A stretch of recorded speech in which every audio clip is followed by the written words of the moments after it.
Hello everyone. Just thought I'd try to stop and take a video of kind of what's going on around here. This is, I guess, the beginning of February, and kind of covered a little bit of what we've been doing the end of January. This time of year, it's cold outside. We had snow last weekend. I'll show you some of that. The kids had a blast with it. We had snow last weekend, and this weekend is just cold. 30s, dropping down below the 30s at night, a little bit above the 30s during the day. So not a whole lot you can do in the ground. Just pick up, clean up, that kind of stuff. And do a lot of planning, I guess, for the year. Trying to figure out our garden for the year, how the layout that we want, what we're trying to get out of it. Nothing too fancy. I'll show you kind of how we do it, or how we're doing it this year. Every year we do things a little bit different. Every year we try to get a little bit better. Sometimes we take steps too far forward and fail, and sometimes we don't take any steps forward. Sometimes we go backwards. All trying to rein ourselves in, or trying to get the best out of whatever we can. That's how we do it, and I'll show you this year kind of what I did, how I laid it out, or how I'm thinking about laying it out, because it'll probably change. And a few tools, tricks, books, whatever, that kind of stuff. All right? We can try.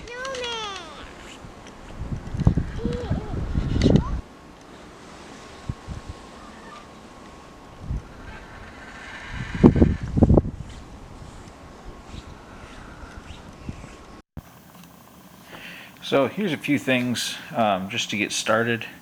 Right, this is Clyde's garden planner. It's pretty cool. You've got all your different, and not everything, obviously, but a good amount of different things you might want to plant. And then you take this red line here, average last spring frost, right? And you got spring, and then on this other side you got fall, and that's the last, or the first frost date, right? And you just slide it over. For us, it runs, depending on what one you look up, it runs for us somewhere right around in there. Which conveniently actually puts my last frost date in the right spot as well. So I thought that was pretty cool for here in Virginia, or my part of Virginia. But it also, like I say, it shows you when the last frost date is, and let's say, well, we'll go with peas because I think they've got a little bit of everything in there. So FP, field plant, or first plant, March 8th, and then this is kind of when you would expect to harvest it. But it also has, I don't know if you can read some of this, but seeds per 10-foot row, right? 3 ounces of seeds. We're going to plant them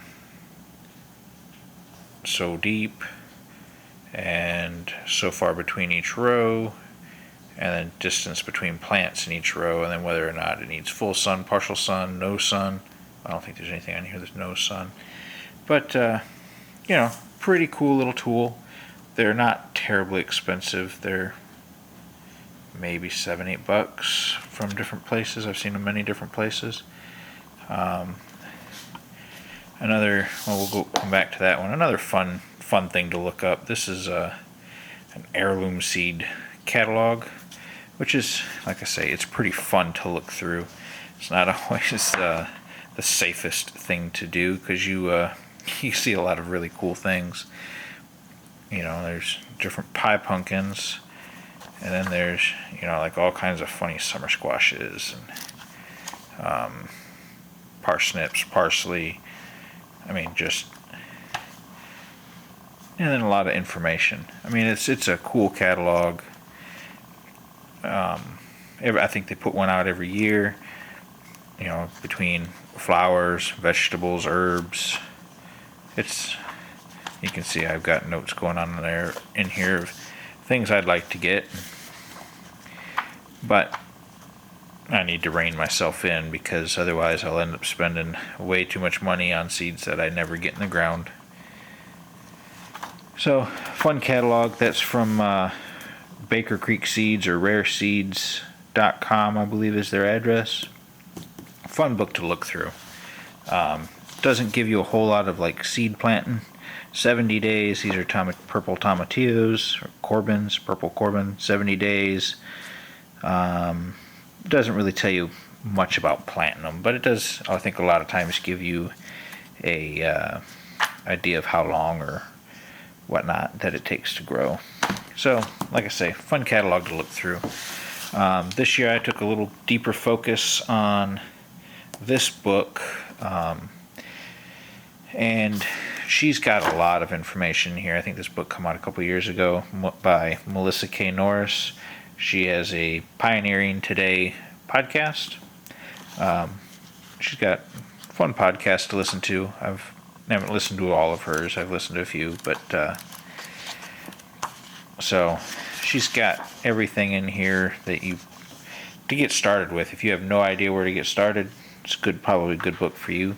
Planting your crops, garden space, choosing the varieties and seeds. So she kind of goes over, I think, a little bit of everything in this book. This is, how much fruit to plant, based off plants per person. Elderberries, 1 plant per person. Average yield per plant, 30 to 36 cups per mature plant. So she's got that broken down. She's got a variation of that for vegetables. Okay, she's got a bunch of worksheets in here. I don't really write in my books, but you could definitely make a copy of it and do that if you wanted to. So she's got, in a barrel with strawberries, and then raised bed, she's got black slope and garlic, and Maine summer vegetable garden. So she's got her stuff laid out. So she does, I got a couple of things tabbed off here. How much fruit per plant, and that's talking the fruits, and then I think the next page might go into vegetables. Yeah, how many vegetables per plant, which when you're trying to get an idea, right, vegetables per plant, when you're trying to get an idea of how much to plant, right, that's probably pretty important for you when you're planting your garden, right? So like beans, snap beans, we eat quite a few of them. We can them and try to eat them throughout the year. Some years we do really well with them, some years we don't. So like a bush bean, 15 to 20 pints per person, and that's a ½ pound per plant, 2 cups per plant, right? So that means I've got some more cards right here that I've kind of gone through and taken my notes for how much we need. But like I say, good information there.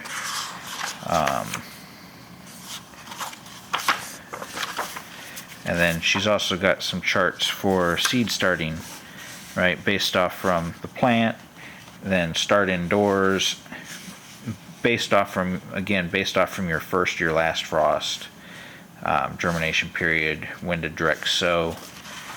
These are, I think, yeah, here she's talking a bit about planting.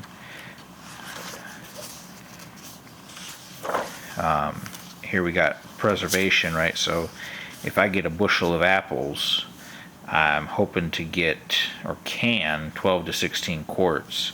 Or if you freeze them, 28 to 36 quarts, right? You can can it, dehydrate it, put it in a root cellar for a minute, freeze it. So, I mean, there's really a lot of good info in this book. Whether you get around to using it all is probably a whole other thing, right? And then with planning I'm going to talk, I guess, a little bit on how we planned our garden this year. She talks about crop rotations, which you hear a lot about that. I'm not going to get into it a whole lot, but one way she calls it out, makes it a little easier than some other ways, is legume, leaf, fruit, root, right? And I think with the leaf, I think she was saying that includes brassicas or cabbages, broccoli, kale, Brussels sprouts, any other leafy greens, that kind of stuff. So if you were to plant in a raised bed or something, you take, say you're doing your leaves this year, next year you'd go to a fruit, next year you'd go to a root, and the year after that to a legume or like a bean, right? Roots would be like carrots, radishes. Your fruits would probably be like your tomatoes.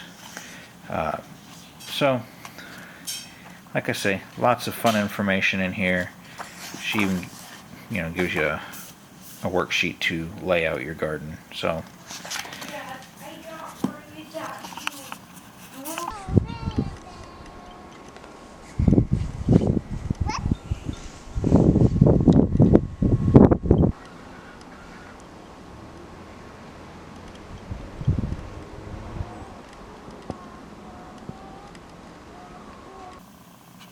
okay. So here I went and looked at all of the different species of plant that we were thinking about growing or talked about growing. So like cabbage, I went through Melissa K's book, Melissa K. Norris's book here, and cabbage 3 to 5 plants per person, 2 to 4. That's her recommendations that she's got written in her book. And I think these are based off from my thoughts. So we would go through 20 to 25 heads. That means I need 20 to 25 plants, which with the spacing I think that's in the Clydes, that's in here. The spacing and whatnot that's in here leads me to, I need about 2 rows. Some of these, like cabbage, well, cabbage not so much, but broccoli, cauliflower, beans, we go through tons of them. And it's just the way we eat, I guess. So we go through a lot. Now this is start indoors date. If I'm trying to get the absolute first plants in the ground that I can based off from our frost dates. This would be when I would start it indoors, which is coming up real quick. Field plant, and then that would be the end of harvest, kind of expected again off from the Clydes, right? So it would be the kind of the end of when these harvests are.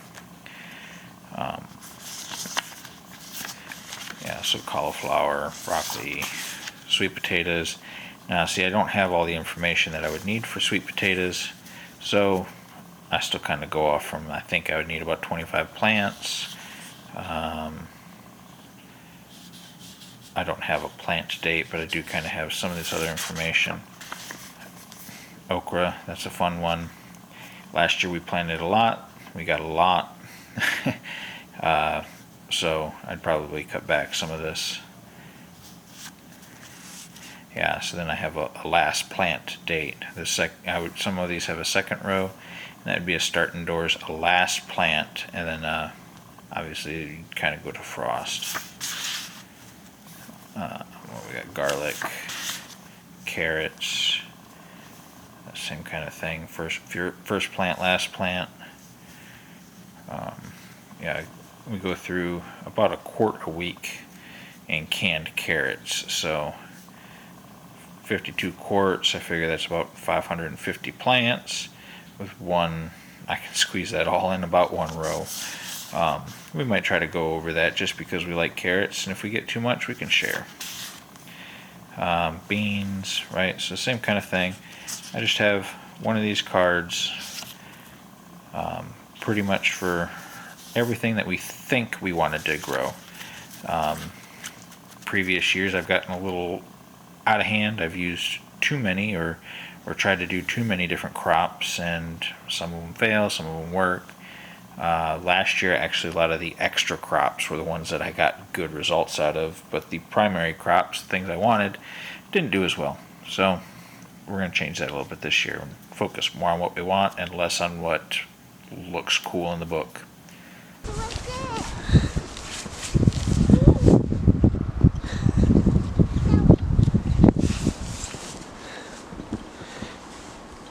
Making a snow angel.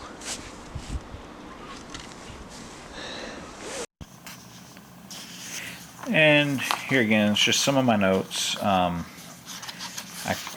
guess to start with, right, I did a sketch. I don't know if you can see that very well. I'll do it. I'm actually going to do it for you a little bit better.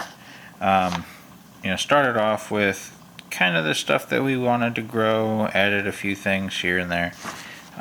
Did a rough layout of our garden, and from that rough layout, kind of had how many rows, how long, all that kind of stuff. Like there's row 1, row 2, those ones are actually raised beds that we did last year. Row 3, 4, 5, right? So I have, if I do them all, I've got about 16 rows.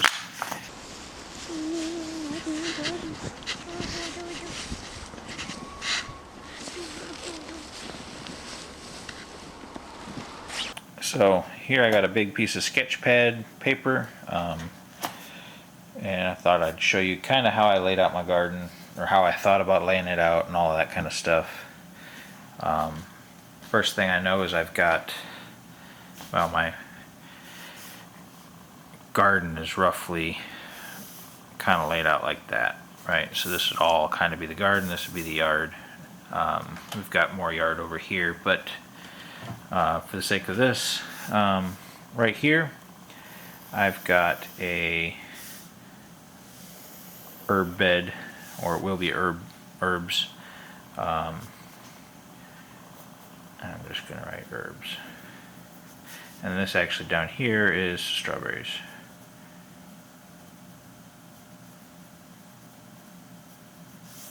I'm not getting too crazy with this. It's not going to look beautiful because this is just a layout template kind of idea, right? And then I know I've got, and it's also definitely not to scale. So kind of right here I have a walkway, and then I have 6 beds. These ones here would be raised.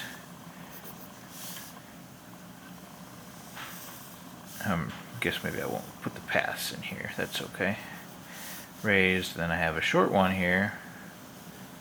That's raised.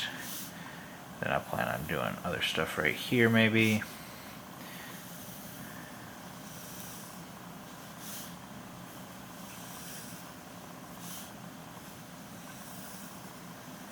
So now this bed here, I know I've already got perennial flowers in.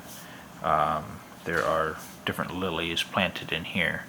So I'm already just going to say this is flowers. This one we've already got planted with garlic. And I planned on doing either this full bed, or I might just do part of it as flowers as well. We did flowers last year, we've done flowers other years. I really enjoy having the flowers. I think the whole family does. So this year we're stepping up our flowers a bit. You will see probably every third-ish row will be flowers. I've got another book that was passed to me. A lady from here in Virginia, she talks about how basically how important flowers are, and how they draw the pollinators in. And they also draw other bugs and all kinds of fun stuff like that. So if you want to try to keep your garden free from anything else, well, you bring in good bugs, you bring in all that kind of stuff, and it'll help help take care of your garden. But it also brings in the bees, which are very important for a lot of the things you're going to grow. So we've got 6 rows here. 1, 2, 3, 4, 5, and 6. And we're going to do them roughly the same length here.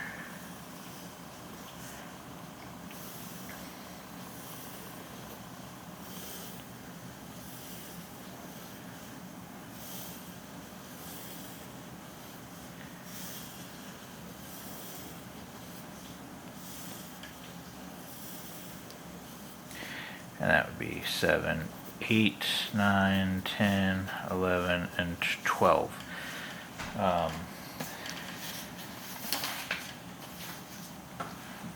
The first year we did our garden, first year we really stepped up and did our garden, we did sunflowers, and I think the whole family again enjoyed those a lot. We did some mammoth sunflowers that were, I mean, they were very big, fun to get. But so that was here, sunflowers, or that we did it over here, but we're doing it there. And then I think this row here is going to be another flower row. Then we actually do 24 foot, or these raised beds are 24 by 3, and then we do a 2-foot walkway in between, and so that's basically 5 foot between from one edge of the row to the next edge of the next row. So kind of an FYI on how we do it, how we got it. We have another path that runs here, and then we've got a lot of berries back here. This is a pretty shady area. We might try to grow some stuff. Over here we've got another path. So we got kind of sectioned off, but another path. And then we're looking at maybe doing 4 more rows here. This one is a permanent flower bed as well, with strawberries here.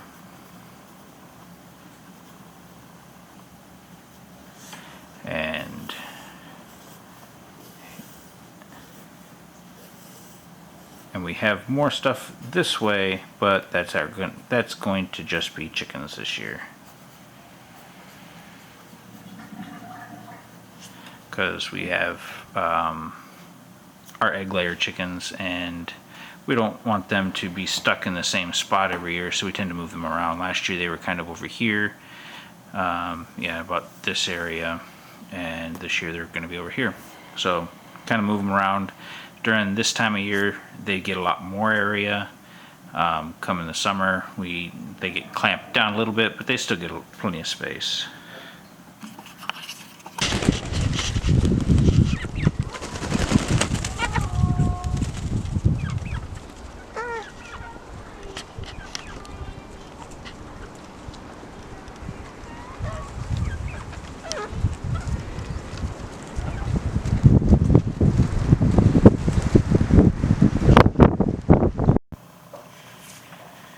So after I kind of got the rough layout of my garden, I looked back to those cards that I had, all of these cards, and how many rows and all of that each might take.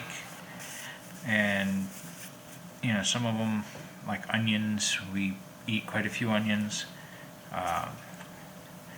but I figured about 4 rows, right? But with our beds being 3 foot wide, I can get several rows in each bed, right? So I grew up always thinking of just field plant, flat plant everything, and then I learned about the raised beds idea, not just the idea of having a raised bed, boards running around a bunch of dirt sitting so far off the ground, or concrete block or something like that, but just mounded beds. And I think a lot of market gardeners do that idea, and so we've been kind of doing that here for a while. It gives us a walk path between certain areas, and then say maybe a 3 foot or 30-inch bed where you can reach halfway from one side, halfway from the other, and do several rows inside of that. But then it's end up with like a bed full of one particular plant, or intercropped a couple of things. So we're doing a little bit of intercropping. It sometimes helps us out, sometimes doesn't. But those first 2 rows that I said were these 2 rows here. When I drew it out, I said that these were raised beds. These are actually raised with wire hardware cloth running underneath them, because we have a bad problem with voles. A lot of my root crops, whether they're potatoes or carrots or any of that kind of stuff, gets ate off before I get any of it, or very little of it. So these ones, and this little bed here with the garlic, because our garlic actually got ate up real bad too.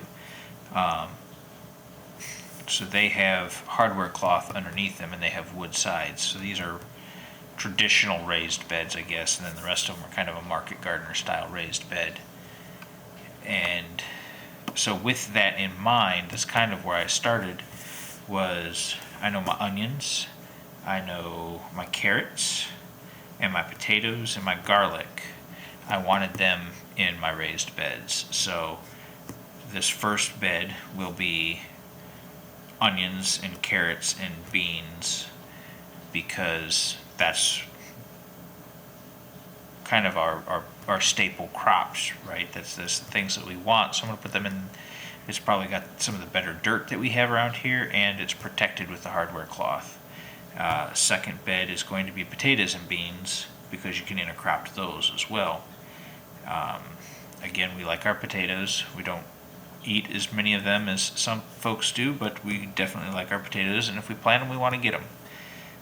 So I can do like 2 rows of potatoes in here, and I can do a row of green beans alongside of those.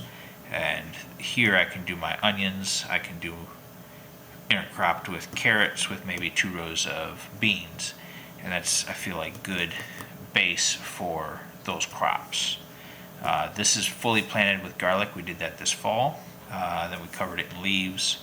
Pretty much the whole garden has been covered in leaves to try to suppress weeds and let those those leaves break down as much as possible and get that nutrients in the dirt.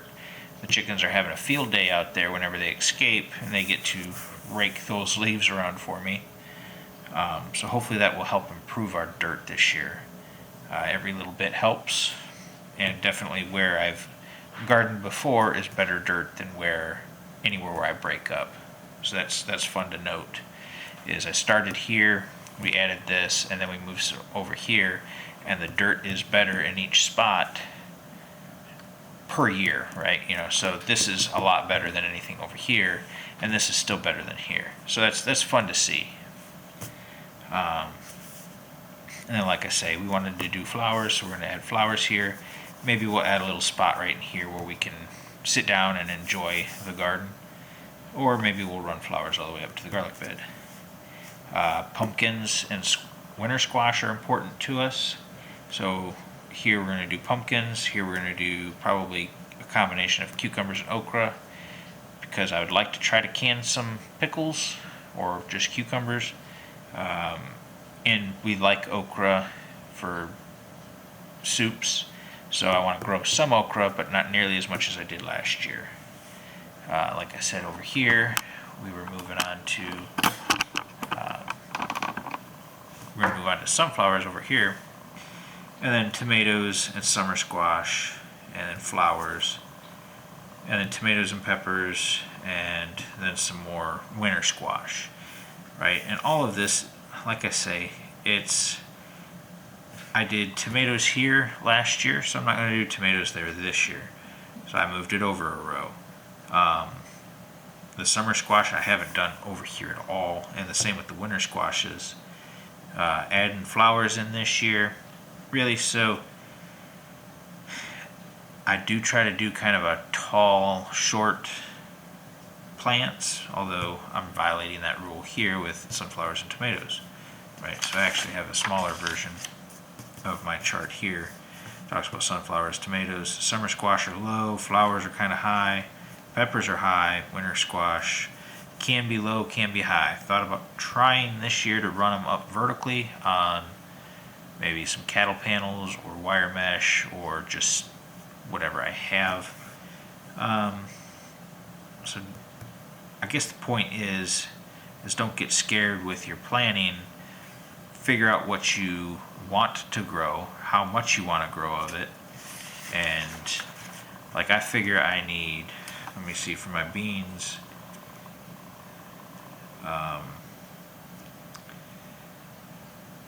I need a couple rows of beans, right? So if I plant here in these rows, if I can get two crops in, right? If I planned on planting my potatoes and beans here, and carrots, onions, and beans here, and then halfway through the year after the harvest, I can actually replant, flip them, and get twice, hopefully try twice the yield out of these two beds. And then next year I'll have to do something different in them. I don't want anybody that watches my video to get worried about planting your garden, because ultimately you're just trying to get, you know what you want to grow, right? You know what you want to grow based off from what you eat. If you don't eat okra, don't grow okra unless you want to try it, right? If you're not planning on learning to, or if you don't want to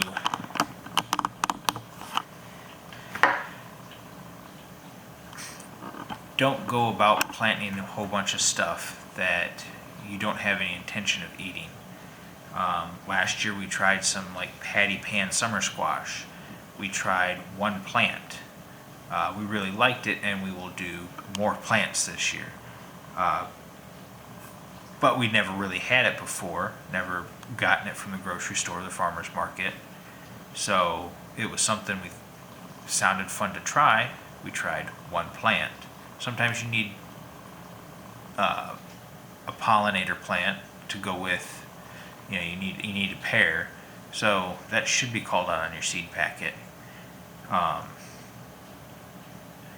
But look at what you eat, pick what you eat, and that you might want to try to grow. Figure out how much you think you want to grow, right? Based off from if you want to try to grow for a whole year, if you want to just try to grow for the season, right? If you want to try to grow for the whole year, you figure maybe you eat once a week, you eat carrots. That's 52 weeks, 52 by, if you just buy a can of carrots, right? So that's about a quart, or about a pint. So 52 pints is what you want. How many carrots does it take to fill a pint? Melissa K. Norris's book, The Family Garden Plan, talks about that, right? How many carrots you would need to fill a pint. And then how many, the space in between. But you'd probably need one or two rows of carrots. Not too crazy, not too hard. If you haven't ever grown anything, pick a couple of things you want to grow. If you're more experienced, you've grown stuff, you just don't know how much to grow, start with how much you eat.